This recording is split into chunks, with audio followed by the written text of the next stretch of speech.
Hi guys, welcome back to my channel. I'm so excited today because I have, the queen of moving back to Nigeria here with me.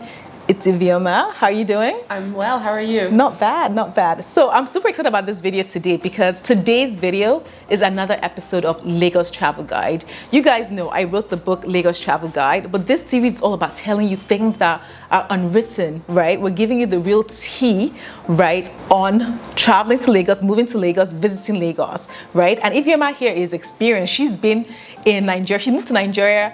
What was it, late last year or early 2019? December 2019. Yeah. 2019. So she's been here. So I feel like she has really great insights, right? So today we're talking, is Lagos safe?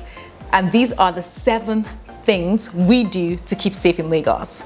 Don't forget to subscribe to my channel and also to Ivioma's channel. I'll leave all the links down below. Hit that subscribe button. That's the whole point, right? Yeah. Support your Ninja sisters. Support us, it's a hustle. Yeah. Make it exactly. And don't forget to give this video a thumbs up if you enjoy content like this and you would like to see us share more videos in the future. Right. So let's get straight into this video.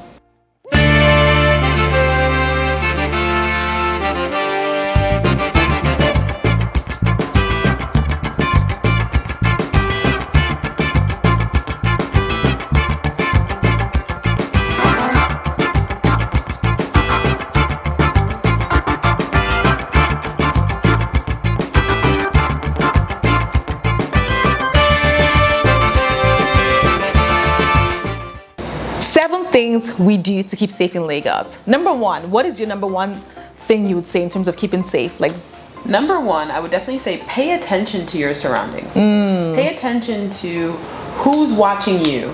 We Nigerians love to watch other people, so people are watching you even if you don't know it. So pay attention to your surroundings. Pay attention to who's watching you. Right.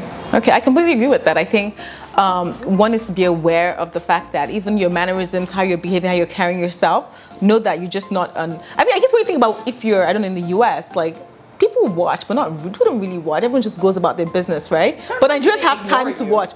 Yeah, they ignore you. No one's ignoring you here. It's like, it's really if you stand out, yeah, people are always gonna be watching you. I agree with you. If you walk around like, because when I would work in New York, I would know the tourists because first of all, everyone in New York is going like this. This is how we're walking. We're just walking, and then a tourist will just stop there and just look around and just. I used to be one of those people.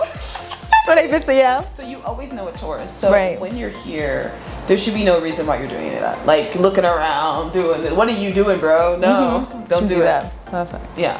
Okay. Number 2, I would say to be careful of what you're saying in public. Yeah, absolutely. I don't know if you've experienced this, but I've been around in places whereby people be like, I just made 30 million. But that money, wait, send it to my account, my GT bank, my this, my that. I have this new, like people talk. I feel like, I don't know if it's even a badge of honor to show their wealth. No, they're just talking on the phone loudly. So in Nigeria, when I went to Jersey to visit my sister was telling me I was screaming on the phone. She's like, you're screaming on the phone, it's so annoying. And so here people do talk really loudly about certain things. And I've also been in that scenario where I'm in another car, bro. I'm next to you. And you're like, 50 million. What's 50 million? Why are you calling me for 50 million? I can get that to you. 50 million naira. You're screaming about that in your car in traffic when anybody can hear. I heard you. I'm next door. It's not good. Be careful. Be careful. So definitely be careful. That's something to take note of. Yes, you have money, but it's people don't have. There are more people that don't have money than have money. So it's not safe for you to be talking about your wealth in public. And just like that, like, what's 50 million? 50 million is money, please. Man, even me, I'll be looking like, what's 50 million? Sister, please. I had to look over because I was like, who is shouting about 50 million? No, I literally just, I leaned over just to see who it was. I was like, wow, okay, sir. People can track you. They can probably even follow you home. And that's the thing, especially on motorcycles, the bikes. That's the issue. Those are the Don't do it. Like, don't be safe. Like, be safe. People definitely track you. Yes. So number 3, what's number 3? Sure. Number 3, I avoid moving around at night. So before I felt it was a bit safer than what's happening now. There's like it's becoming not safe here, honestly. I don't care what anybody says. And before I would move around, I would drive back to Ibeju. If I was in VI at 10, I would drive back to Ibeju. Ibeju Lekki is far. Oh. It's very far. And so I would reach there at like even 11:30 or 12, and I wouldn't really care. I was like, whatever, I want to go home. But now, you wouldn't try it. If I am in VI or Lekki Phase 1 at 9 o'clock, I'm staying in VI or Lekki Phase 1. I'm not playing these games anymore. Like, it's just, it's not safe for me to drive that long distance. Because think about it. Let's say my car breaks down. Wahala. Let's say there's no AA to come and pick you up and keep you safe. Yeah. There's wahala. And then imagine if robbers try to run me off the road, because that's what they do sometimes with some drivers. Really? Well, you know what, sometimes you can get stuck in traffic. I've been stuck in Ibeju traffic at 10, 11 o'clock for hours. That's the time that they would come car to car and just rob you, because it's like you're in traffic. You're not going anywhere. You're not going anywhere. It won't make the news either. And you're not going anywhere. And the reason they're able to do that is because they're using the cover of darkness. And on top of that, there's no lights anywhere. So street lights? There's no street lights. Oh, by the way, hey, after San Gotedo, there's no street lights, girl. I don't know. I'm not bad. Yeah, I drive with headlights. I drive with high beams on all the way home. Like, I don't play those games. So there's no street lights. You're stuck in traffic, the cover of darkness. And people are hungry. Food is at an all-time high. Food is so expensive right now. It is expensive. That is why it's becoming dangerous, because food is so expensive. So everything's inflated. Everything's expensive. So cool down. You're in Lekki Phase 1 at 9. Stay in Lekki Phase 1 at 9. Just stay there. Don't really move around too much. Okay, I think that's really smart to do. And I think, as much as I love Lagos, I'm like, promoter of Lagos. I think it's really... And what's it called? It's what's that word?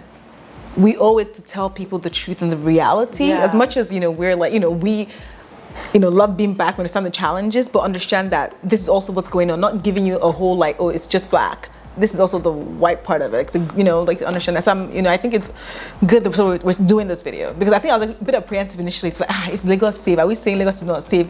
We're just saying the truth of the reality on ground. Yeah, like especially people who are coming back.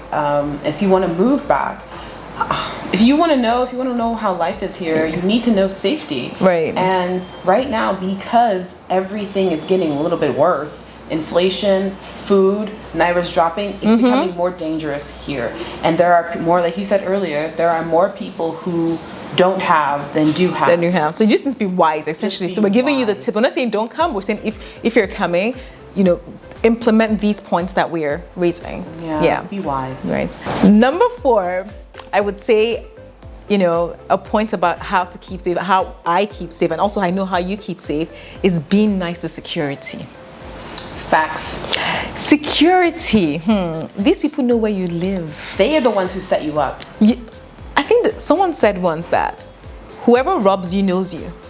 Facts. If somebody robs you in Nigeria, they're either your family, their friends, someone you invited into your house, or security. It's only them. Security, right.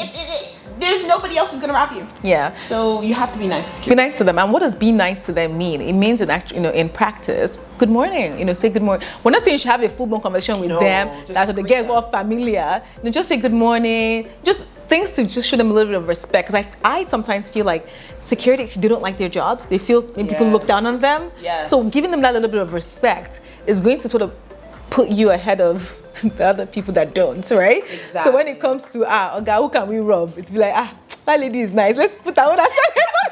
She's nice to me. Let's, you know what I mean? I'm just saying, it's these little things that can potentially change your life.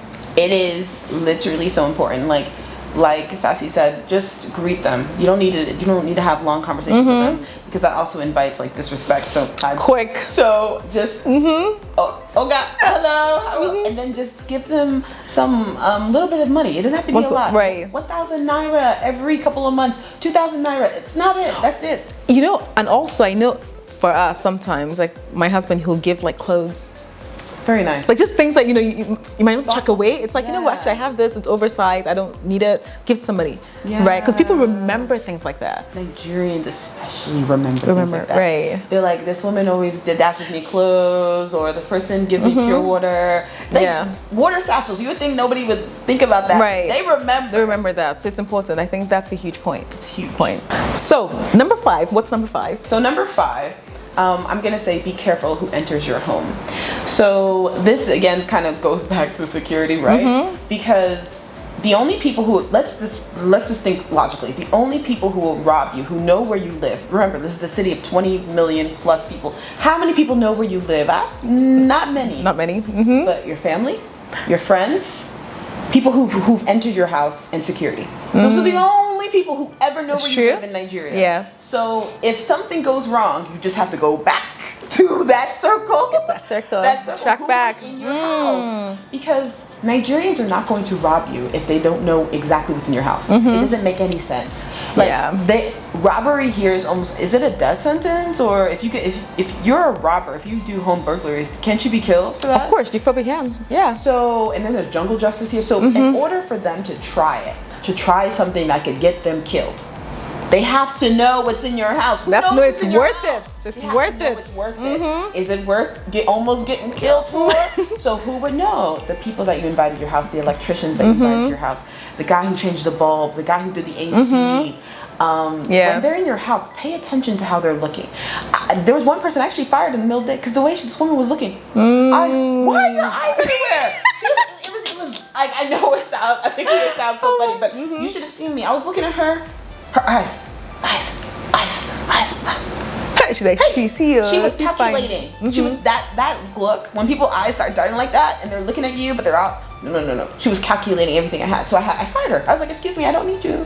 Thank you. And I paid her. And I said, I made up some excuse. My dad said, never be rude to those people that you think are watching you. Yeah, which is true. That's true. So I was very polite, but I did let her go, and I did pay her for the day. And I was like, I just made up some excuse, like, oh, I told her I'm not gonna be around. I'm going to the east.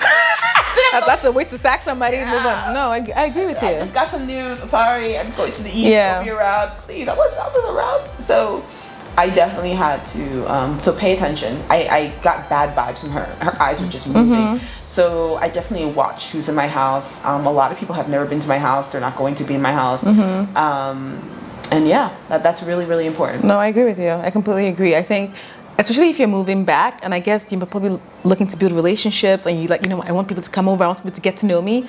Meet them at a cafe, meet them at the restaurant, meet them. There's so many places to meet. I feel like your house is your but your house is your sanctuary, and you want to keep it that way, right?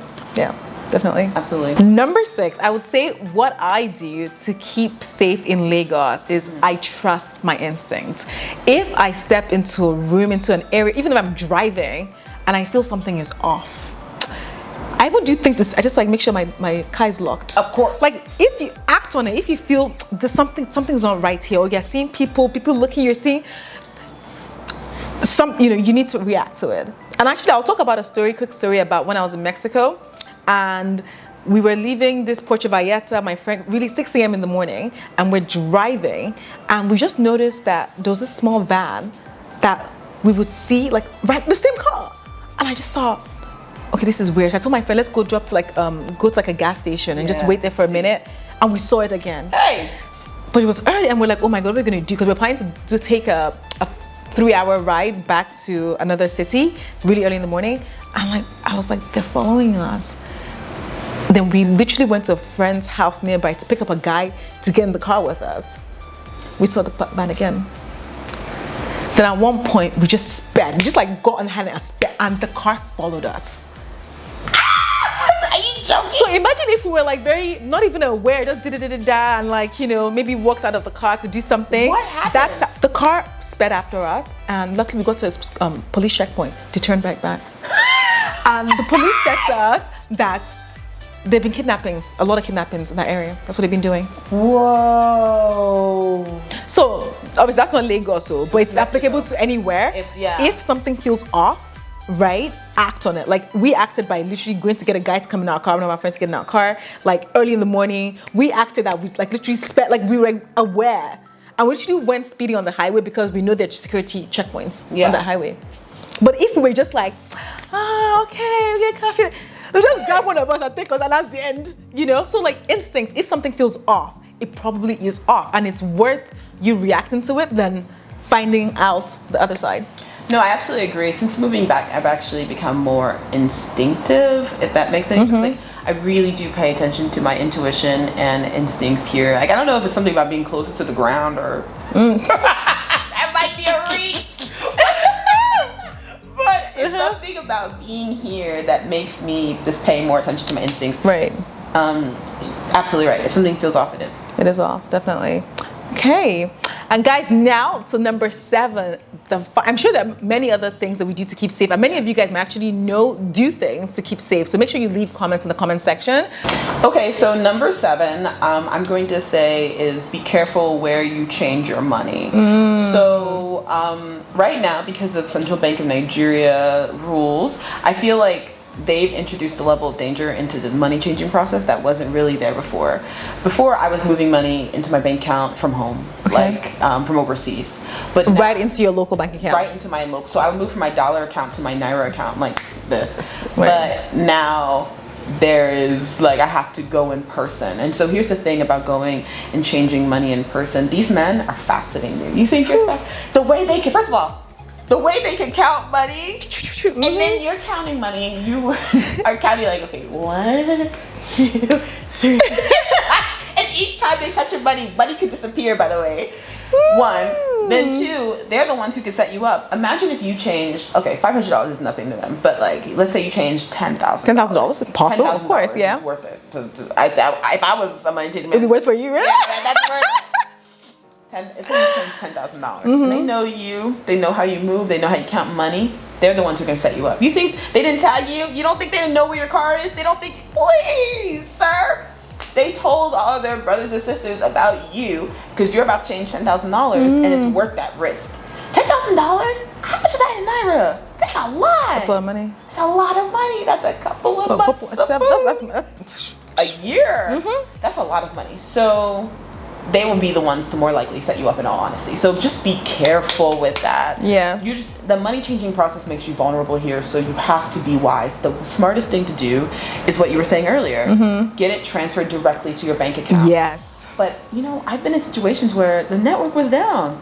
Me, I sit down there with them. And for me, I actually have one, as in, tip, if you're on the island, I change money at Ikoyi Hotel because Ikoyi Hotel there, they have super safes in a compound, and they have like in the Arts and Crafts Center, all the malams that change money are there. And I actually have a go-to guy, or like 3 of them, right? So that even if the network is not working, I'll sit down there with them. I don't actually, even though I know that Ikoyi Hotel that will be there, I said, no, let me just get my money. Let me not be calling you and talking, you know, but it's mostly, it's gonna be safe, right? So just avoid taking cash back, as you said, like taking actual Naira with you after you change money is not a good look because you can't be tracked. It's be like, see that girl with the braids, with the black bag, you know, she just left here 2 seconds ago. Make sure you just grab her bag. That's where she put the money in. Simple. That's how fast it can be. Like, they move fast. Yeah, so just as in, be careful. Like a lot of the points that we mentioned is really actions that you can take to just be safe, you know, like forget about I think most countries in the world, you know, people in London, like pickpockets are like, no place is safe, right? Yeah, no place is safe. You just have to, as a traveler, you just need to be aware of your surroundings, just aware of what you're doing and be conscious. Exactly, minimize the risk, right? So Lagos isn't, many countries in the world, we're not saying Lagos is bad, we're just saying this is how you can minimize the risk. Yeah, Lagos is not bad, but you have to understand the security situation now is getting worse. And it's getting worse because of everything. The Naira is getting more devalued every day. Food is getting more expensive. Fuel is getting more expensive. This is all driving the prices, every single thing. People are feeling extreme pressure because their incomes have not increased. Abby? That's true. So that's true. Now they're feeling pressure. That is why you're starting to see more daytime robberies, more robberies at night. It's because people are feeling pressure. It's not because this place is dangerous. It's just because of the situation that we're in. Right. Okay. Yeah. Amazing. Yeah. Well, thank you, Fama, for sharing a lot today. I think a lot of people are going to find this video extremely valuable because that's probably one of the biggest questions, even on Google. Like, is Lagos safe, right? And I think we've given you sort of the tools, just the way to approach safety in Lagos. And yes, guys, thank you so much for watching this episode of Lagos Travel Guide. I'm sure I'm going to bring Ivoma again on another episode. Like, in the comment section, let us know what topics you would love for Ivoma to speak on in our next video, because I'm going to drag her back. It's always a pleasure, like, having you on the channel. Yeah, definitely. Yeah. Don't forget to hit subscribe to our channels. Links all down below. Give this video a huge thumbs up, and we will see you on our next videos on our channels. Yes. Bye. Bye now.